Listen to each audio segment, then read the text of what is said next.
मैं गौरव हॉस्पिटल की तरफ से आप सबका अभिवादन करता हूं। आज हम ये जानेंगे कि सीटी एंजियोग्राफी क्या होती है और जो कन्वेंशनल एंजियोग्राफी जो नॉर्मली हम करते हैं उससे वो किस मामले में भिन्न है और कब सीटी एंजियोग्राफी की जाती है और उसके फायदे या नुकसान क्या है। तो सबसे पहले हम दोनों के प्रोसीजर को समझते हैं। सीटी एंजियोग्राफी का मतलब आपको इंट्रावीनस कॉन्ट्रास्ट दिया जाता है, मतलब आपको बाहर से ही इंट्रावीनस एक लाइन लगाकर उसमें कॉन्ट्रास्ट दिया जाता है। वो कॉन्ट्रास्ट को बॉडी में फैलने दिया जाता है, उसका कुछ भाग हार्ट में भी जाता है, उस भाग को सीटी स्कैन के द्वारा कैप्चर किया जाता है। और कन्वेंशनल एंजियोग्राफी का मतलब ये है कि एक ट्यूब अंदर जाती है बॉडी के, वो इंट्रा आर्टीरियल रहती है और वो सिर्फ हार्ट में ही कॉन्ट्रास्ट देती है। तो इन दोनों का ये तो प्रोसीजर हो गया।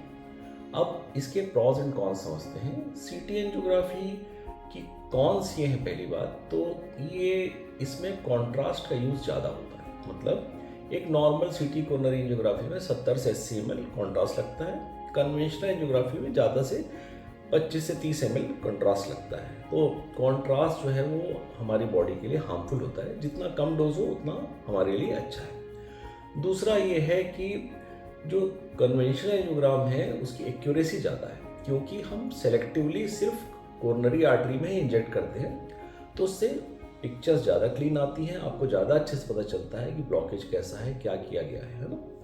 और साथ साथ में उसको गोल्ड स्टैंडर्ड माना गया, मतलब वो फाइनल डायग्नोसिस है अगर कन्वेंशनल एंजियोग्राफी जो कह रहा है। सीटी एंजियोग्राफी में एक और अच्छी बात यह है कि प्रॉज ये है कि आपको टाइम कम लगता है और एक तरह से नॉन इन्वेजिव, मतलब बॉडी के अंदर कोई ट्यूब नहीं जाती।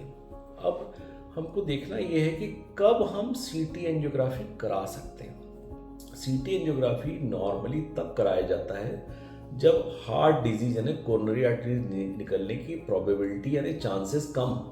कई बार कुछ यंग लोग आते हैं, यंग फीमेल्स हैं या मेल हैं, और वो कुछ चेस्ट पेन बताते रहते हैं वेक, और हमको ये क्लिनिकली आइडिया रहता है कि शायद ये हार्ट डिजीज निकलने के चांस नहीं है, तो उनको हम लोग सीटी एंजियोग्राफी के लिए भेज देते हैं। उसके पहले नॉर्मली हम लोग टीएमटी टेस्ट करा के रूल आउट करते हैं। अगर ट्रेडमिल टेस्ट नॉर्मल आता है तो फिर ना सीटी एंजियोग्राफी की ज़रूरत है, नॉर्मल एंजियोग्राफी की ज़रूरत है। लेकिन अगर पॉजिटिव आ जाता है और हमको लगता है कि शायद ये फॉल्स पॉजिटिव है, इसमें ज़्यादा कुछ निकलेगा नहीं, तब हम उसको सीटी एंजियोग्राफी के लिए भेजते हैं। इसके साथ साथ कई बार कुछ जगहों पे जॉब फिटनेस के लिए लोग सीटी एंजियोग्राफी कराते हैं, और कई जगहों पे प्री ऑप इवेल्युएशन, मतलब ऑपरेशन के पहले कि कोरोनरी की हालत कैसी देखने के लिए कुछ बड़े अस्पतालों में सीटी एंजियोग्राफी कराया जाता है।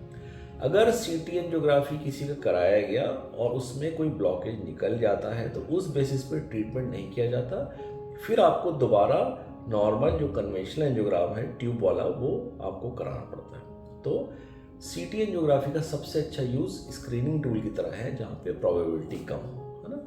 ये कार्डियोलॉजिस्ट डिसाइड करते हैं कि आपको किस पेशेंट को किस तरह के एंजियोग्राफी की ज़रूरत है। दोनों की अपनी अपनी उपयोगिता है, अलग अलग जगहों पे दोनों का इस्तेमाल किया जाता है। धन्यवाद।